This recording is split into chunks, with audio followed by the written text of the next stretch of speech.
You're walking along a busy street. The sunlight glitters across ocean waves as they peek between the buildings and food stalls you pass by. The air is thick and layered with their offerings. Young, beautiful people hurry to their next bit of nonsense. You're getting a feel for this new land, getting a sense of something deeper than words, the breath and heartbeat of another culture. With your belly full, this is the moment you traveled across the planet for. That unmistakable sound is only a few streets away. Funny how quickly things can change. In a foreign land, you don't speak the language, and a TV crew is following your every movement. You all came here to make an upbeat travel food show, but it's July 2006, and you're in Beirut, Lebanon, and the is hitting the fan.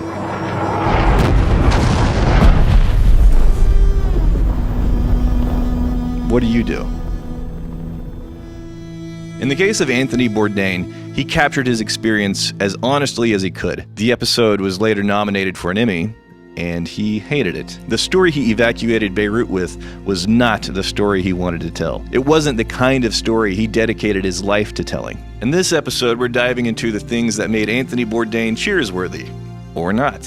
Along the way, we're going to explore a cheersworthy whiskey to pair with a life overflowing with extremes, beautiful and brutal. We made this episode as a challenge to our community, to the Whiskey Tribe, to you magnificent bastards. Teddy and Fred are layups. They are profoundly inspiring, but what about the rest of us? The flawed and the broken, the messy people. What about a junkie, a failure, a man who regularly put his own agenda above all others? What about someone who would eventually take his own life? Can broken people be cheersworthy?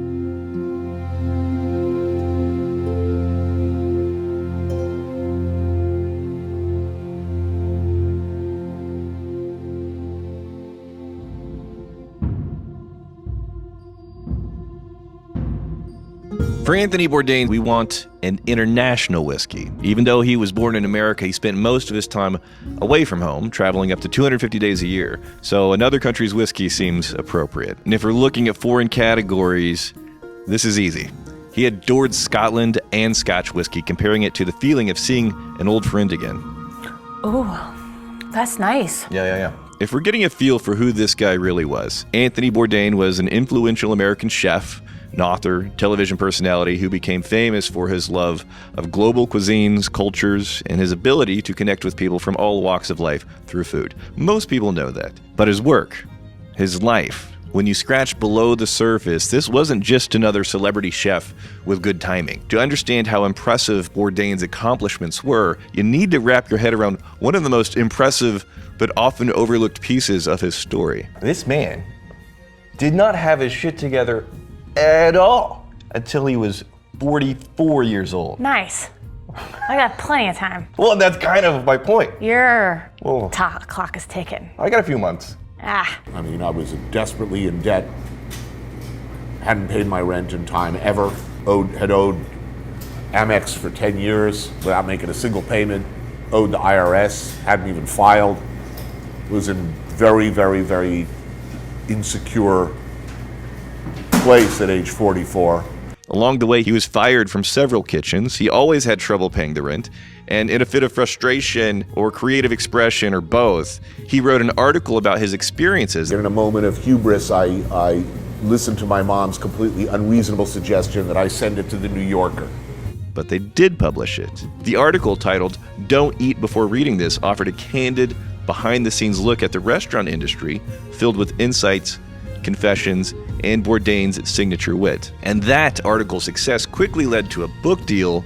When that book came out, it was immediately a bestseller, and it changed my life overnight. And it not only changed the trajectory of his career, but it reshaped the public's perception of the culinary world. Now, what came next could have easily been 15 minutes of fame. But Anthony had one key ingredient that ended up making all of the difference. Anthony Bourdain didn't give a Didn't give a Don't give a doll. Now, some of you might ask, how is this food related? Fuck if I know. Didn't give a I'll try anything. I'll risk everything. I have nothing to lose. don't give a fuck. You know, all the TV chefs are so cuddly and adorable. You know, maybe I'm the sort of like the antidote or something. You know, I don't know. What do you think about these guys like Emeril Lagasse and those guys on the Food Network? Well, you're asking me to, you know, kick Santa Claus in the crotch on television. I mean, One thing that most people don't know about Bourdain was he was really into Brazilian jiu-jitsu. No way. Yeah, he practiced for years. You know what? How about I show you some moves?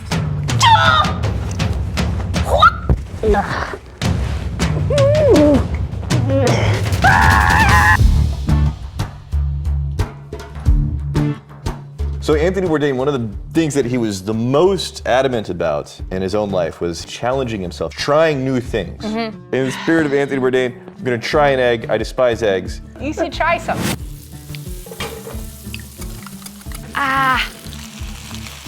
This can't be right. Tilt the pan like you're closing a door so that it folds in on itself. Shape the omelet into a neat croissant. And there you have it. And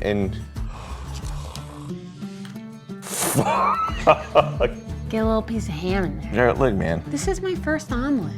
Eat it. Chew it. Don't throw it up.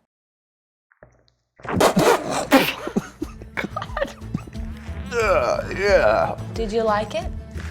Yeah. Did you think it was good? Did you think it was, wait.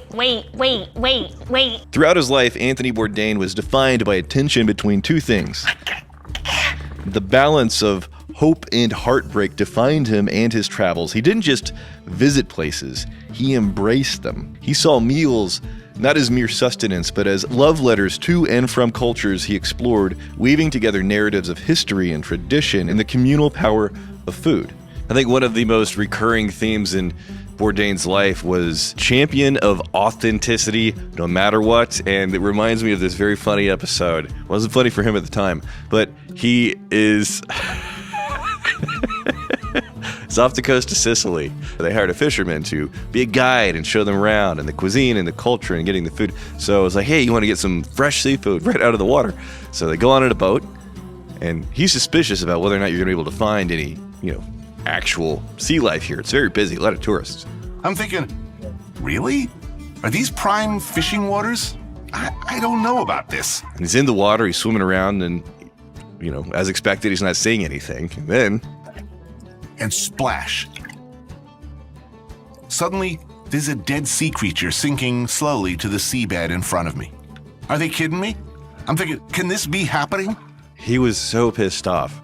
And the rest of the episode, his frustration, his anger was palpable because he doesn't tell those kinds of stories. Other travel shows, they can have setups and nonsense like that all the time. But his show, it has to be real. You can't drop dead animals in the ocean and expect me to pick them up and pretend like we're finding fresh seafood. For some reason, I feel something snap, and I slide quickly into a spiral of near hysterical depression. And don't get me wrong, he was often capable of kindness and humility. If you're a fan, he really appreciated you. He understood the position that you put him in his career. hey, what's up, man? But that didn't extend to everyone all the time. Just keep him away from me.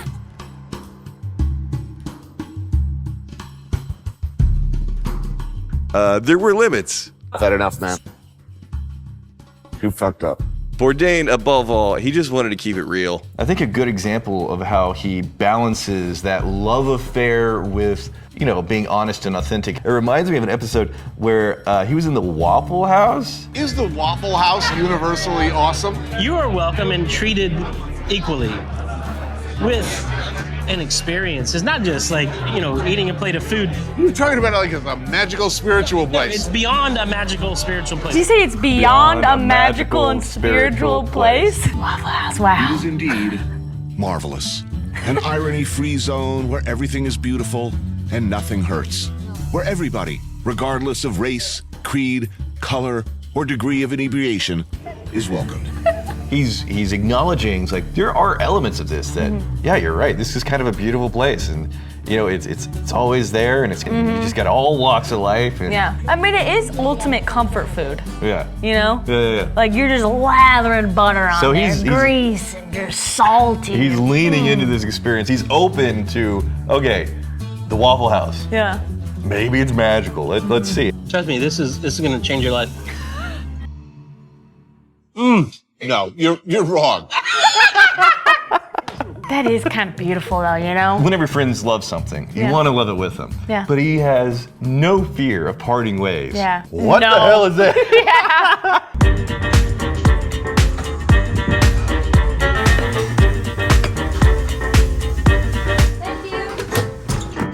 Waffle House. That's something you can really rely on. Open 24/7.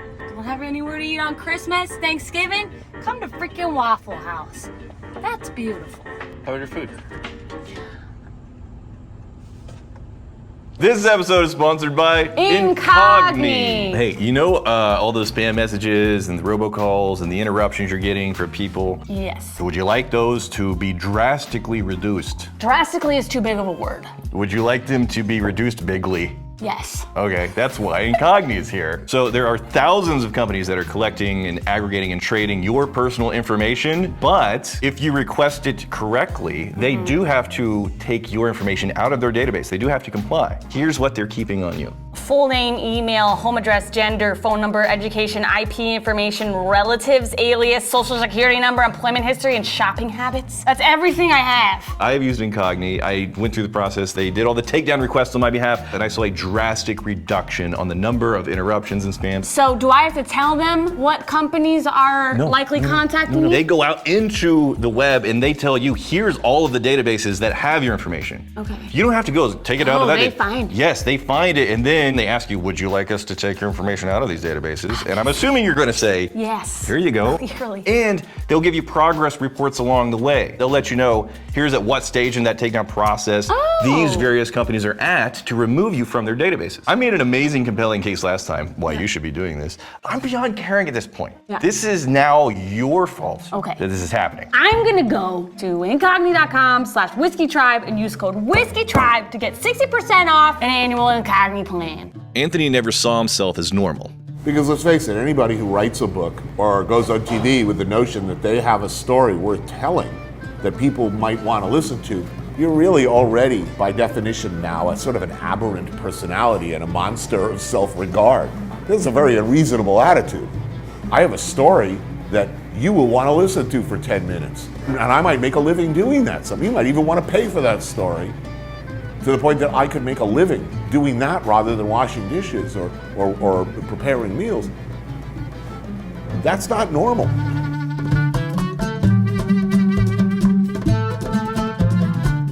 Bourdain's boundless curiosity about world cultures was both a bridge and a barrier on the outside looking in. The observer, always on the way to something else.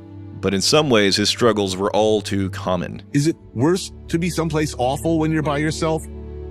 Or someplace really nice that you can't share with anyone? Loneliness, self-doubt, he struggled to ever find balance except for a few fleeting moments when he was deeply connected to something important. You know, my whole life, I was like a kid with my nose pressed against the glass, like wondering, you know, what must it be like to have a kid and stand in the backyard with a silly apron, you know, barbecuing burgers. When I find myself doing that, I am like ridiculously stupid happy. Like, I do a lot of pretty cool shit now. I travel all over the world. I see all these amazing things, but I'm never happier than when I'm standing in the backyard being like TV dad, because I feel normal.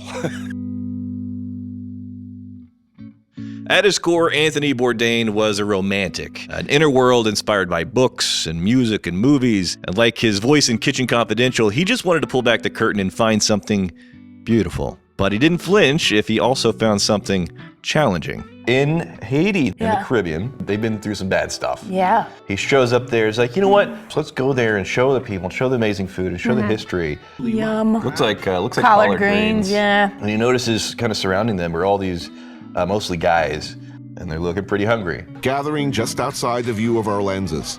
Not looking at me or the cameras, but looking at what we're eating. One plate of food would be a good day for any of them. And here, I'm painfully aware I'm eating 3. And the woman who's making the food is like, yeah, nobody has any work right now. They can't afford to eat. So he has this idea. We decide we'll buy the lady out. Why don't we just buy everybody food? Sure. Simple. Fill the bellies of some cute kids. A good-hearted expression of kindness. We all go back to our hotel feeling really good about ourselves, right? But whenever people are that desperate and that hungry, they start getting really, really aggressive. Dude's got a belt. Did you see that? Jeez, yeah, he was ready to just fucking hit somebody. Yeah. Oh, she doesn't look happy. We didn't think it through. We thought short-term. Feel-good, obvious-seeming solutions. But there are no easy answers. And because of that, because we thought with our hearts and not our heads, it all turned to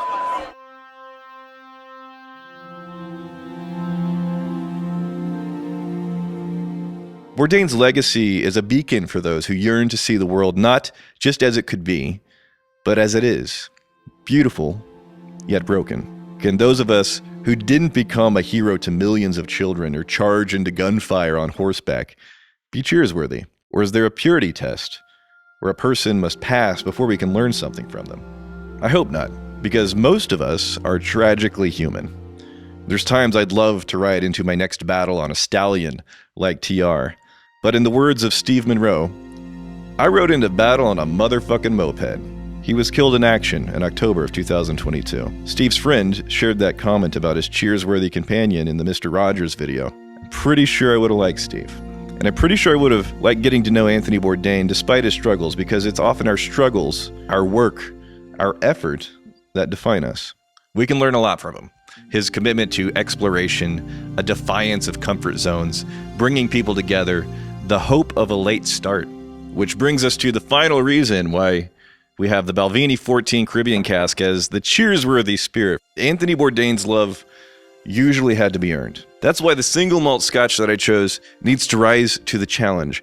The Balvenie distillery is one of the few in Scotland that still grows its own barley, uses traditional floor maltings, and employs a team of coopers to tend to the casks. A complex and layered spirit born of effort seems appropriate for Bourdain. Peaches and pears right on the front end, almost in like a syrup. If they're a little caramelized. Aromatic wood, like a Palo Santo almost. Oh, a Palo Santo, you think? Santis, yeah. Oh, dude, you submerged a piece of wood and soaked it in pear. There's this thread of a citrusy tea. The Caribbean cask. An awkward nod to an awkward situation. And I don't want the whiskey choice to be something that is a puffed up, overly romanticized pairing for him and his life and his personality. He wore those moments on his sleeve. Yeah. And did you just shoot yourself in the eye? I did. He said this quote, talking about the Balvenie team doing things the hard way. It's nice that people care enough to persevere in the face of overwhelming evidence that what they're doing is foolish.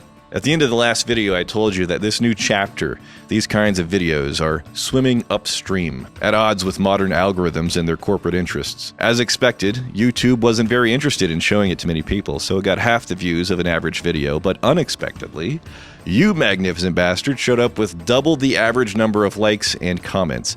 Overwhelmingly positive responses. So thank you for that. Yeah, well, let's go! Here we go. Cheersworthy spirits for cheersworthy people. Riding into battle on a motherfucking moped.